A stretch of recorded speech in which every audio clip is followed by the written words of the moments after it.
if you aren't currently doing $1 million per year in sales with your e-com brand or dropshipping store, this video is for you. So I'm going to break down why you aren't able to scale to $1 million per year and give you some actual real business knowledge. So anyways, this is actually going to break down why you aren't able to scale to $1 million per year, because I was stuck there for a long time, which we'll break down here. And there's a few keys, and actually two of them only really, that really took me from scaling to not really being able to get to $1 million per year, or being stuck there going up and going down consistently, to being able to consistently now do over $250,000 a month, running this brand for over 3 years now. We're doing 3 million plus per year. And by the end of this year, we'll be at like 6, 7 total million revenue. So that's kind of cool. And it's because I understood and fixed these things. So if you're trying to scale and you get stuck and you can't, because you're stuck in the same loop of what everybody preaches online, of find a trendy winning product, run some ads, it dies, go back to square one, run it, it dies, go back to square one. You shouldn't be doing that. You should build a long-term brand that's sustainable, that produces profits for you consistently, month over month, for years. When I found out that my winning product, quote unquote, would always die, I realized that there would be a better way. And that better way is called building an actual brand and a real business that's built to sustain. So here's why you aren't able to scale to $1 million per year. So let me paint a picture of the problem many brands face. Things are looking good. You're starting to scale. You are able to scale a bit and you increase your ad spend, but after a couple of weeks or days, your profit margin drops off a cliff, falling from 25%, boom, straight down to 5%. You don't understand why. You are trying to force scale your way up. You're frustrated. You want to scale. I get it. We've all been there, and I've definitely been there many, many times. In fact, for like years at a time and months for a time. For a long time. In fact, when I first started e-commerce, it was like 4 years straight of just going broke, losing all my money in my bank account, trying to make it work, buying courses, etc. But you have to realize why this is happening so you understand how to actually fix it, to then be able to scale consistently. So when you fix the problem, this is what it looks like. Once again, scaled up a bit, boom, back down to zero. Then I'm like, okay, cool, I figured it out this time. I did it, scaled up, and then it went to shit fast. It dropped hard from 200K a month all the way down back to like, it was like 40K a month. And I was stuck there for months and months and months. I couldn't figure it out. But then when I properly fixed this problem, it's been consistent growth month over month since then. Continuously growing consistently and very sustainable. This is the key that I'm sure a lot of you watching want this. You want to get to $1 million per year, but you want to be there, and you want to get there and you want to stay there. You don't want to get there and then drop like I had to do here. You want it to look slowly and go all the way up like that. Okay? So it really comes down to only two things. One, your creatives can't handle that scale when you're trying to scale. And two, you rely too heavily on first order profit. Now, these are concepts you don't hear people online talking about. Why? Because either one, they don't know them, or two, because they're boring to talk about. But if you listen to this, it will help you, because this is actual, like, proper advice that changed my business forever and, quite frankly, my life. So first, your creatives can't handle that scale. So here's an example. Here's your target audience you're trying to target on Facebook with your ads. And you should be targeting broad, but that's for a different video. Here's your target audience. And here's your low budget. So when you're on a low budget, you're reaching a small group of audience, and maybe it's converting. But when you try scaling and you expand this out and you're reaching a bigger and bigger audience, a broader audience, you're unable to convert them because your creatives aren't good enough to convert that broad audience, right? And you have to understand this, because it means, one, your creatives may not be broad appeal enough, or two, even if they are, they're just not good enough to convert cold traffic. And this is why the people who are able to scale to big numbers the fastest are great at marketing, and specifically direct response marketing. They're really good at that skill, because this is how you convert ice cold traffic. And you need to be able to convert cold traffic to scale into a broader audience here. If this pen works here. Hello, there we go. Into a broader audience, right? This part here, because you're only targeting here and you expand outwards, you need to be able to target that audience and convert them. Now, if you're watching this and you're not doing $1 million per year yet, most of your ads are probably just replicas of your competitors, copy and paste versions of it, or maybe you're changing some stuff here and there, and that will not get you very far. That will get you to here. That's it. You won't go further than that. That's it. And most of your ads, probably, when you really look at them, 50% plus of the ad is probably focusing on the product. In fact, more like 80% plus. And what that is, it's a product-aware ad, or a problem-aware, or most likely a solution-aware ad. It's not really an unaware ad that's actually converting a colder audience. Problem-aware ads will do this better. Maybe with a problem-aware ad, you'll get to like this part here maybe. But realistically, most of the ads you're probably running, if you're not a million per year yet, are just solution aware or product aware ads. And this is going to limit you because your ads only attract and convert people who know about the product or already know about a solution. But to really scale and get into cold traffic and convert them, you need winning ads for problem aware and unaware audiences. And the better you get at converting those audiences, the faster you'll scale, and the broader of an audience you'll be able to hit and target, right? You'll be able to target out there and you'll be able to expand that outwards. Now, the thing is, the colder the audience you're trying to convert, the harder it is to convert them. This is why anybody with a decent product can put up a simple UGC ad, copy paste from their competitors, and get some sales. Like, that part's not difficult because it's product aware and the algorithm's so good, it'll show you people who are interested in the product, who are looking for the product, who are in the market for the product, and if your ad's decent, you'll convert them, right? But to actually scale and increase the ad spend, you need broad appeal ads that convert cold audiences. And if you aren't at scale, it means your current creatives can't handle your current scale, right? If you continue trying to scale, you try increasing your budget and it doesn't work and you can't scale and your CPA drops off a cliff, your creatives aren't good to handle that scale, and you need to have better broad appeal creatives, okay?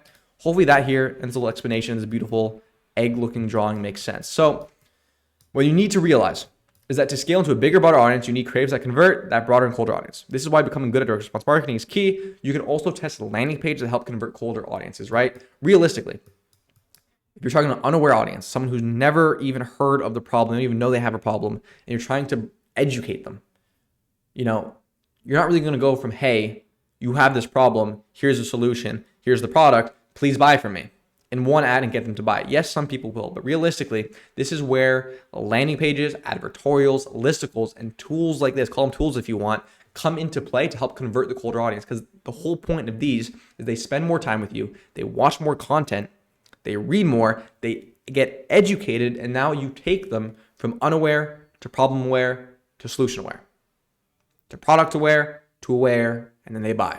You have to bring them down that funnel. Okay. Now, converting unaware audiences is hard, as I was saying. It's not easy and requires lots of testing. And this is why most can't do it and why most can't scale to big numbers. Because they continue testing these product aware, solution aware ads, and they just like have hundreds of them. They only test that forever because they just don't know otherwise. And then they can't scale. And they're like, oh shit, my product died. Like, no, you just need ads that are broad appeal that could actually scale. And the best thing is too, side note, is when you could actually crack like the unaware and problem aware ads that are a colder audience, they last a long time. Because if you're in a broad market, right, and that ad converts the traffic cold, that ad will run for a long time and work very well, especially because most of your competitors aren't able to do that. So it's kind of like a blue ocean. It's a blue ocean where it's super difficult to crack into, but once you do, it scales you big and it works very well. Very well, okay? Now, it's hard, and that's exactly why you should do it, because that itself is a moat, right? That itself is a moat that you can get into. Now, you need multiple ads with multiple angles in your ad account because this lets it scale horizontally by reaching different pocket audiences. So you should have multiple versions of winning ads, as this gives Facebook more options to work with. You aren't going to scale to 10K per day and spend with one ad. Maybe if you have some magic ad that's insanely good, then maybe. But I've never seen a case where someone's spending that much per day with one single ad in their ad account, right? You need multiple versions because it gives Facebook's more options to work with, and different ads with different messaging attracts different target audiences and different pockets, and that's how you scale horizontally because we should be targeting broad. Now, you need to look more full funnel versus individual ads. Do you have ads covering all stages of awareness? Are they all working well? Which can be improved most? As I was saying, here's another illustration for that. Here's your total target audience. Ad 1 maybe targeting this part, ad 2, ad 3, ad 4, and they all target different pockets based off of the messaging in the ad, the avatar in the ad, the script, etc. This is why your messaging needs to be clear, as then the algorithm will show your ads to those people based off of how clear the messaging is in that ad. So when your messaging is super clear, the algorithm will have an easier time showing your ad to those buyers of what's looking for, which is also why, once again, because the algorithm is really good. If you have an ad, let's call it ad 2 here, and it's more solution aware. It's like, let's pretend it's like a dog product or something. You have dog parents are going crazy over this new bed. And then you say, wow, here's the new bed, feature, benefit, social proof, great, CTA. And that's your ad. Well, it's very product focused. And so it's going to convert because it's product focused and will convert pretty well, but at low scale, right? Because the target, the pocket audience is targeting, Facebook is giving that to people who are interested in dog beds. So of course it's going to convert. But how many people are in the market looking for a dog bed right now? A decent amount. And that's why you can get to a decent scale. But if you want to get to massive scale, millions per year, 6-figure months, 500K plus per month, etc., you need to crack into the market of dog anxiety or dog health or whatever. That's a broader market where then you could bring people and educate them and then sell them on the dog bed, right? So hopefully that's making sense. So your creative testing / content output increases as you scale. That's another important point. As you need even more new content, new ads, etc., to not just maintain the same scale, but then scale even further. So, for example, when first starting out, you can get away with testing 4 to 6 ads a week when spending a couple hundred a day, but you will hit a cap. And then you need to increase that to 10 plus, 15 plus, etc. In other words, as you scale, your creative output also needs to scale. So once again, if you're spending $100 per day and you're running 3 ads, that may cut it for you. But then to scale to $500 in ad spend per day, you may need 4 or 5, right? And not necessarily the number of ads. You don't need more number of ads live in the ad account, but your testing needs to increase. If you're spending $1,000 a day versus 10 grand a day, you need more new content, more creative output to supply the ad account to not only maintain it, but then to continue scaling. This is why the biggest brands are testing hundreds of pieces of content every single week. You go look at the ad library of Pet Lab Co., Dr. Squatch, Hexclad, Ridge. They have lots of creatives and they're consistently testing a ton for that reason because they're spending a shit ton and you need to increase their creative output as you scale. Now, you may have heard me say this before if you've seen another video of mine, but 99% of the time when I talk to brands and they are struggling to scale, you just aren't testing enough. You just aren't testing enough. You need to be testing a lot and consistently. You cannot just take a product, rip 3 ads, 4 ads, and be like, oh no, it doesn't work. Oh my gosh, e-commerce dead. Oh my gosh, it doesn't work like that. Please, people, it's not 2016. It's not 2014 dropshipping. Come on, please, put some effort, test more. It is incredible how little people test. And you could pretty much beat 80% of the people by just out-testing them. Like, that's it. If you out-test people, you will win. And people are not testing. So just test. Pro tip of the day for you there. Now, secondly, you rely too heavily on first order profit. So ad platforms are only getting more expensive, and whoever can spend the most will win. Plain and simple. So for this reason, you need to realize that 7- and 8-figure brands aren't making the majority of their profit on the front end when acquiring new customers. They make their profit on the back end, which means they don't need to profit as much on day one and therefore can spend more. And that means they win, right? This increases their scale. It lets them outspend competition and make even more money on the back end. And this is why brands doing millions per year, like myself, run their new customer acquisition at break even or close to break even, which often means running the channel of Facebook at a loss in quotation marks. And here's an example to illustrate this. So we have scenario 1, we got Bobby, and scenario 2, we got Chad. we got a Chad who's Chad scaling over here, right? Some giga Chad. Now, scenario 1, we got Bobby. So day 1, this is getting a new customer, one purchase. Let's say your AOV is $100, costs you $25, and you have a cost per purchase of $55.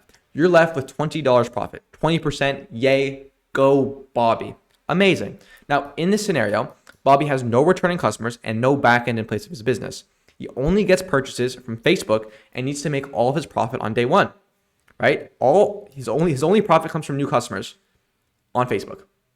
And so all of his profit is just AOV minus COGS minus CPA equals his profit. This is where he makes his profit. So he needs to profit 20% on the first purchase to make 20% profit.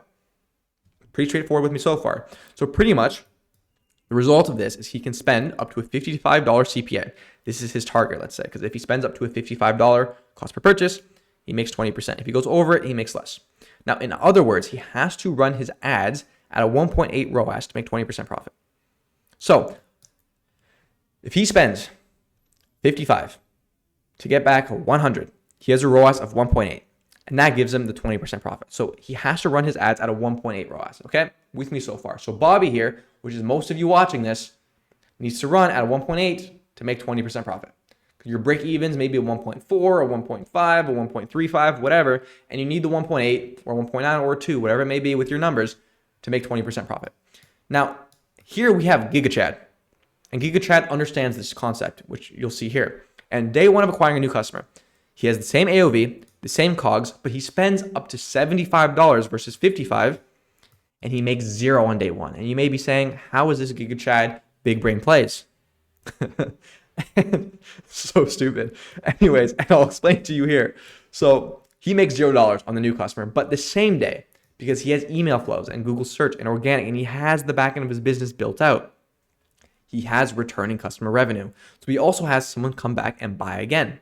And the AOV of this purchase is 75, let's say, as an example. So it's a different product, let's say. It's 75 bucks. The COGS is 20, and CPA is 0 because it's a returning customer. He didn't have to spend money on ads to get it. So he profits on this purchase here, $55. And you can see overall total sales for the day, the 100 and the 175, you got 175. And the total profit for the day is 55. He made 0 here. He made 55 here. His total profit for the day is 55. So he has a higher cost per purchase. He spent more to get the purchase, 75, and he made 0. And yet somehow he still ended up with more profit and more sales. How does this work? Right? Well, in this scenario, the experienced GigaChad understands that having returning revenue means he doesn't need to profit as much on the front end. So he has built out a great product and the back end of his business to get returning customers. And the result is he can spend up to a $75 CPA and still make the same / more profit.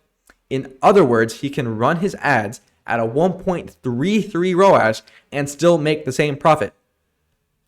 At a 1.33 ROAS, right? Spent 75 to get 175. Spending 75 to get 100, and he breaks even at 1.33. He spends 75 to get 100, but he still makes 30% overall profit. That is why you need to build out the back end of your business. And if you fully rely on day one ads and day one profits, you simply won't scale. Because guess what? I have my business set up like Chad. Chad told me to do this and I listened, and then I ended up scaling. Versus everyone is a Bobby. And Bobby is not making money and he's having trouble scaling because he could only scale to a 1.8 ROAS. But I can scale to a 1.33 ROAS. And who's going to win? The person that can spend more. And let me tell you, if you could spend to a 1.33 ROAS on Facebook versus a 1.8, you will be able to not be able to spend just a little bit more. You'll be spending a shit ton more. A shit ton more. Okay? And with more spend, means the back end does better. It means you have more returning customers, which means your profit grows, which means your other channels get better, which means your ads learn faster, which means everything improves as a whole as well. You have more learnings, testing gets done faster, and you scale even faster because of it as well. So this is how big brands scale their Facebook, quote unquote, at a loss or break even, and they run at a 1.33, 1.2, 1.1, 1.4, whatever it may be, and yet they still make 20%, 30% profit on their business, even though they're breaking even or close to break even or just losing money slightly on acquiring a new customer. This is how you win. You spend more, and this is how you do it. And you have to understand this, and you need this in place.